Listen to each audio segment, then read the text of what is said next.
നമസ്കാരം. വളരെ സന്തോഷമുള്ള ഒരു കാര്യം ചൂണ്ടിക്കാട്ടാനാണ്, ഒരു മുന്നോട്ടുള്ള പുരോഗതി ചൂണ്ടിക്കാട്ടാനാണ്. ഇത് സ്പീക്കർക്ക് നമ്മുടെ MLA എൽദോസ് ശ്രീ AN ഷംസീർ ജിക്ക് സമർപ്പിച്ച എഴുത്താണ്. 23 ജനുവരി 2025.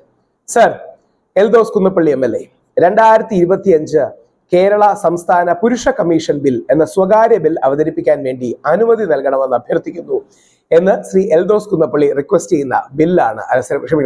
കുന്നപ്പള്ളി റിക്വസ്റ്റ് ചെയ്യുന്ന എഴുത്താണ്. അത് മുമ്പോട്ട് പോകാൻ കഴിഞ്ഞിട്ടുണ്ട്.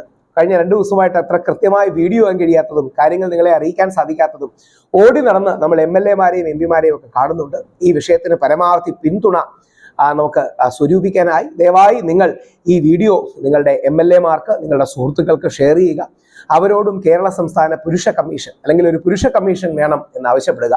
ആ മെൻസ് കമ്മീഷൻ എന്ന ആവശ്യം എത്രമാത്രം ശക്തമാക്കാൻ നമുക്ക് കഴിയുമോ അത്രമാത്രം നമുക്ക് ഒരു പുരുഷ കമ്മീഷൻ കൊണ്ടുവരാൻ കഴിയും. പല മാധ്യമങ്ങളോടും ഞാൻ അഭ്യർത്ഥിച്ചു, നിങ്ങൾ വെറുതെ ഒരു പോൾ നടത്തൂ, നിങ്ങളുടെ ചാനലുകളിൽ അല്ലെങ്കിൽ നിങ്ങൾ വർക്ക് ചെയ്യുന്ന ഇടങ്ങളിൽ ഒരു പോൾ നടത്തൂ.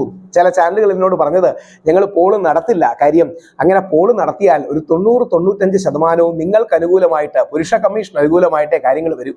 അതുകൊണ്ട് ഞങ്ങൾ അത്തരം കാര്യങ്ങൾ ഇപ്പോൾ ചെയ്യില്ല എന്നാണ് ചില ആൾക്കാർ പറഞ്ഞത്. അപ്പൊ എങ്ങനെങ്കിലും ഈ പുരുഷ കമ്മീഷനെ ഇല്ലാതാക്കാനോ അതിന്റെ എനർജി കുറയ്ക്കാനോ അതിന്റെ മൊമെന്റം കുറയ്ക്കാനോ അതിനെ തണുപ്പിക്കാനോ ഒക്കെയാണ് ചില ആൾക്കാർ ശ്രമിക്കുന്നത്. അങ്ങനെയല്ല, നമ്മൾ കൂടുതൽ MLA മാരെ കാണുന്നുണ്ട്, കൂടുതൽ MP മാരെ കാണുന്നുണ്ട്. എല്ലാവരുടെയും പിന്തുണയോടുകൂടി ഒരു പുരുഷ കമ്മീഷൻ ബില്ലിന് വേണ്ടിയുള്ള ശ്രമങ്ങൾ അതിശക്തമായ രീതിയിൽ മുമ്പോട്ട് പോവാണ്. നിങ്ങൾ ഓരോരുത്തരുടെയും പിന്തുണ അതിന് അഭ്യർത്ഥിക്കുന്നു.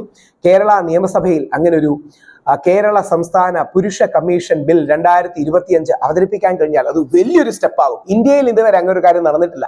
ബഹുമാനപ്പെട്ട സുപ്രീം കോടതിയിൽ ഒരു തവണ പോയപ്പോൾ സുപ്രീം കോടതി അത് അനുകൂലമല്ലാത്ത തീരുമാനമെടുത്തു. അതൊക്കെ ഒരു പോളിസി ഡിസിഷനാണ് എന്നുള്ളത് കൊണ്ട് ലോകസഭയിൽ ഒരു MP ഒരു ചോദ്യമായി ഇത് ചോദിപ്പിക്കാൻ മുമ്പ് നമുക്ക് കഴിഞ്ഞിട്ടുണ്ട്. ഒരു പക്ഷേ ഇന്ത്യയിലെ എല്ലാ സംസ്ഥാനങ്ങളിലും ആദ്യമായിട്ട് മുന്നോട്ട് വെക്കുന്ന ഒരു വലിയ കാൽവയ്പായിരിക്കും കേരള സംസ്ഥാന പുരുഷ കമ്മീഷൻ ബിൽ 2025. അതിന് എല്ലാവിധ പിന്തുണയും വേണം, അതിന് സപ്പോർട്ട് വേണം.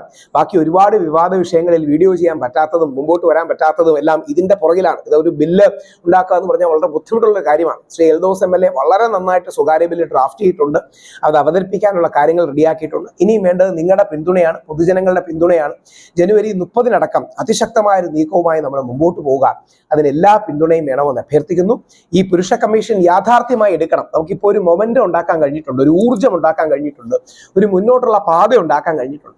അതിശക്തമായി അത് മുമ്പോട്ട് കൊണ്ടുപോകാൻ നിങ്ങൾ ഓരോരുത്തരുടെയും പിന്തുണ വേണം. ആ പിന്തുണ നിങ്ങളിത് ലൈക്ക് ചെയ്യുന്നതിലൂടെ, ആൾക്കാരിലേക്ക് എത്തിക്കുന്നതിലൂടെ, പുരുഷ കമ്മീഷനെ കുറിച്ച് സംസാരിക്കുന്നതിലൂടെ, ഇതിന്റെ ആവശ്യകത ആൾക്കാരെ പറഞ്ഞ് മനസ്സിലാപ്പിക്കുന്നതിലൂടെ നമുക്ക് സാധിക്കും. അങ്ങനെ പുരുഷ കമ്മീഷൻ വരട്ടെ. അത് അന്യായമുള്ള എല്ലാ പുരുഷന്മാർക്കും ഉള്ളൊരു നീതിയായിരിക്കും. പുരുഷന്മാരെ സ്നേഹിക്കുകയും ഇഷ്ടപ്പെടുകയും ബഹുമാനിക്കുകയും ചെയ്യുന്ന എല്ലാ സ്ത്രീകളുടെയും വിജയമായിരിക്കും. ഇനി നാളെ ഷാരൂണെ പോലുള്ളവർ മരിക്കുമ്പോൾ അവനെ അപ്പോഴും വേട്ടക്കാരൻ എന്ന് വിളിക്കാൻ ചില ആൾക്കാർക്ക് താല്പര്യമുണ്ടെങ്കിൽ അവർക്കതൊരു താക്കീതായിരിക്കും. തീവ്ര ഫെമിനിസ്റ്റുകൾക്കെതിരെയുള്ള നമ്മുടെ വിജയമായിരിക്കും. അതിശക്തമായി നിങ്ങളുടെ പിന്തുണ അഭ്യർത്ഥിക്കുന്നു. ജയ് ഹിന്ദ്.